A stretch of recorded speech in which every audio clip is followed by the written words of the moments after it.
মাসিহ দাজ্জাল পৃথিবীতে আসবে, যার অপেক্ষা করছে। তো মাসিহ দাজ্জাল কিভাবে পৃথিবীতে আসবে আমরা একটু হাদিসের দিকে যাই, এবার দেখি। রাসূল আকরাম সাল্লাল্লাহু আলাইহি ওয়াসাল্লাম দাজ্জালের ব্যাপারে বলেন, দাজ্জাল যখন পৃথিবীতে আসবে, দাজ্জাল হবে একটা ইহুদি যুবক, ইহুদিদের সন্তান দাজ্জাল হবে, এবং সে তাদের মূল অনুসারী হবে, মেইন ফলোয়ার হবে ইয়াহুদিরা। আর অসংখ্য নারী দাজ্জালের অনুসারী হয়ে যাবে। দাজ্জাল 40 দিন পৃথিবীতে থাকবে, 40 দিনে গোটা পৃথিবী সে সফর করবে, ভ্রমণ করবে, এক গোটা পৃথিবী। এবং 40 দিনের প্রথম দিন হবে 1 বছরের সমান, দ্বিতীয় দিন হবে 1 মাসের সমান, তৃতীয় দিন হবে 1 সপ্তাহের সমান, বাকি যে দিনগুলো আছে এই দিনগুলো আমাদের এই দিনের মতো অ্যাজ ইউজুয়াল দিন হবে। তো সাহাবারা জিজ্ঞেস করলেন, ইয়া রাসূলুল্লাহ সাল্লাল্লাহু আলাইহি ওয়াসাল্লাম, যে দিনটা 1 বছরের সমান হবে ওই দিন কি আমরা একদিনের 5 ওয়াক্ত নামাজ পড়লেই চলবে? রাসূল বললেন না, বরং তোমরা যতটুকু দেরি করে করে নামাজ পড়তে, এই ধারণা করে এই দেরি করে করে নামাজ পড়তে থাকবে। তার মানে 5 ওয়াক্ত করে করে নামাজ পড়বে, 1 বছর যত ওয়াক্ত নামাজ হয় নামাজ পড়তেই থাকবে। দেখেন আল্লাহ রাসূল সাল্লাল্লাহু আলাইহি ওয়াসাল্লাম দাজ্জালের ফিতনা সম্পর্কে বলছেন, মানব ইতিহাসের সূচনা থেকে শেষ পর্যন্ত দাজ্জালের মতো এত ভয়াবহ কোনো ফিতনাবাজ থাকবে না। দাজ্জাল যখন পৃথিবীতে আসবে তার আগে পৃথিবীতে একটা মালহামা মহাযুদ্ধ শুরু হবে, যে যুদ্ধে এমন একটা ভয়ঙ্কর অবস্থা হবে যে প্রতি 100 জনের মধ্যে 99 জন লোক মারা যাবে, পৃথিবীর মানুষ একেবারে কমে যাবে এবং মানুষের কাছে কোনো ক্ষুধা খাদ্য থাকবে না, দুর্ভিক্ষ নেমে আসবে। তখন দাজ্জালের কাছে আল্লাহ বিশাল খাদ্যের পাহাড় দিয়ে দিবেন। রাসূল আকরাম সাল্লাল্লাহু আলাইহি ওয়াসাল্লাম বলেন, ইন্না মা দাজ্জালি জাবালুম মিনাল খুবজি, দাজ্জালের সাথে রুটির পাহাড় থাকবে। দাজ্জাল রুটির পাহাড় নিয়ে আপনার আমার প্রত্যেকের বাড়ির সামনে গিয়ে বলবে, আনা রব্বুকুম, আমি তোমাদের রব, আমাকে রব বলে মেনে নাও, এই খাবারের পাহাড় থেকে তোমাদেরকে খাবার দিব। দেখেন অমুসলিম তো বটেই, অসংখ্য দুর্বল ইমানের অধিকারী মুসলিম যারা আছে তারাও ইমান হারা হয়ে যাবে, তারাও দাজ্জালের অনুসারী হয়ে যাবে। দাজ্জালের অসংখ্য এই থাকবে, মানে অলৌকিক পাওয়ার থাকবে, যে পাওয়ারগুলো দেখে তারাও অবাক হয়ে যাবে। আজকে আমরা শুধুমাত্র শুনি অমুক জায়গায় গায়েবী মাজার হয়েছে, অমুক জায়গায় কেউ স্বপ্নে পাওয়া তাবিজ দিচ্ছে, সামান্য একটা কিছু শুনে সবাই যেভাবে তার দিকে দৌড়ায়। দাজ্জাল যখন বিশাল ক্ষমতা নিয়ে আমার সামনে হাজির হবে, দাজ্জাল যখন আপনাকে ডেকে বলবে, এই কবরে তোমার বাবা মা শুয়ে আছে, আমি যদি তাদেরকে জীবিত করে দেখাতে পারি তোমরা কি আমাকে রব বলে মানবে? দাজ্জাল ডাক দিবে কবরের লোককে, কবর থেকে তার বাবা মা দাঁড়িয়ে যাবে, বলবে, হে সন্তান, আমি তোমার বাবা মা, আমাকে এ বাঁচিয়ে দিয়েছে, তোমাদের রব, রব বলে মেনে নাও। যদি এটা মিথ্যা হবে, দাজ্জালের অলৌকিক শক্তি দেখা যাবে, দুজন জেন এই আকৃতি ধারণ করে তার বাবা মার। দেখেন যখন এরকম অলৌকিক আকৃতি আমাদের সামনে দেখানো হবে, কয়জন ব্যক্তি ইমানের উপর থাকবে? আল্লাহ রাসূল সাল্লাল্লাহু আলাইহি ওয়াসাল্লাম বলেন, ইন্না দাজ্জালিল মাআহু মাউন নারুন, দাজ্জালের কাছে পানি থাকবে, আগুনের নহর থাকবে। ফামাউহু নারুন, তার কাছে যে পানির নহর থাকবে, দেখতে মনে হবে পানির সমুদ্র, কিন্তু প্রকৃতপক্ষে হচ্ছে ওটা আগুনের সমুদ্র। ও নারুহু মাউন বারিদুন, তার কাছে যে আগুনের সমুদ্র থাকবে ওটাই সুশীতল পানি। এভাবে অসংখ্য অলৌকিক পাওয়ার দাজ্জালকে দেওয়া হবে। তো দাজ্জাল যখন পৃথিবীতে আসবে, এই দাজ্জালকে এসে কোথা থেকে রাষ্ট্র পরিচালনা করবে জানেন?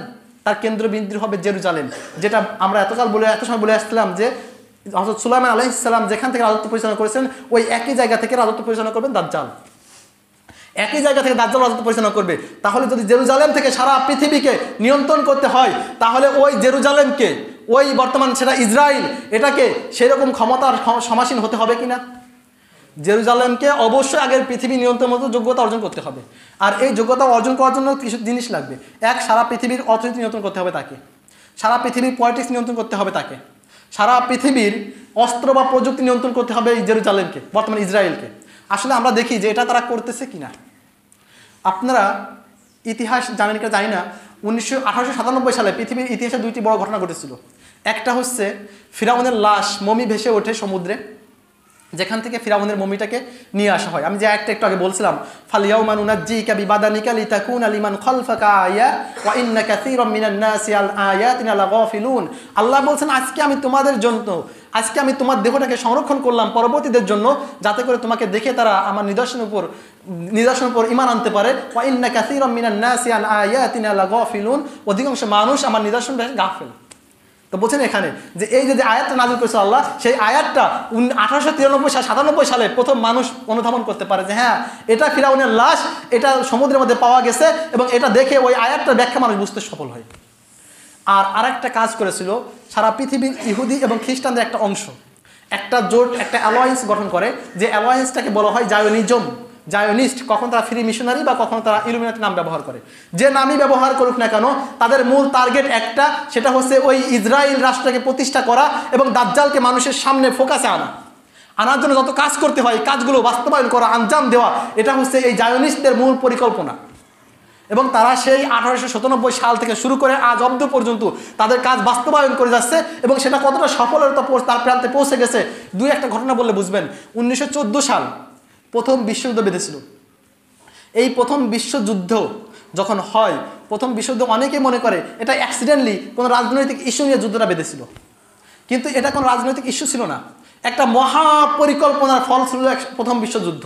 যে পরিকল্পনার মাস্টার মাইন্ড এবং সর্বপ্রথম মাস্টার মাইন্ড ছিল ওই দায়োনিজম, এবং তাদের মূল টার্গেট ছিল কোনো পৃথিবীর মানুষ হত্যা করা না, পৃথিবীর সমস্ত মানুষকে মারা না, পৃথিবীর মধ্য থেকে মানে রাজনৈতিক কোনো যুদ্ধ হাসিল করা না, বরং মূল টার্গেট ছিল তখন পর্যন্ত পৃথিবীর বুকে মুসলমানদের একটা খিলাফত ব্যবস্থা ছিল, অটোমান সাম্রাজ্য, উসমানীয় খিলাফত ব্যবস্থা। এই খিলাফত ব্যবস্থাকে ধ্বংস করে দেওয়া।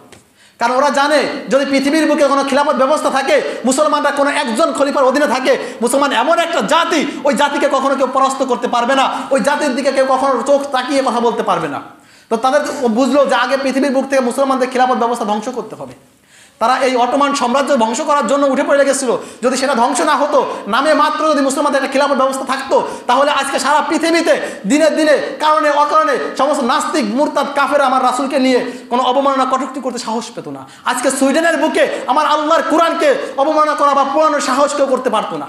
আরে কোরআন এমন একটা বিধান, এমন একটা গ্রন্থ, সারা পৃথিবীর সমস্ত কিছু যা আমরা দেখি, যা আমরা না দেখি, এই মহাবিশ্বের সমস্ত কিছু আল্লাহ তাবারক ওয়া তাআলার সৃষ্টি।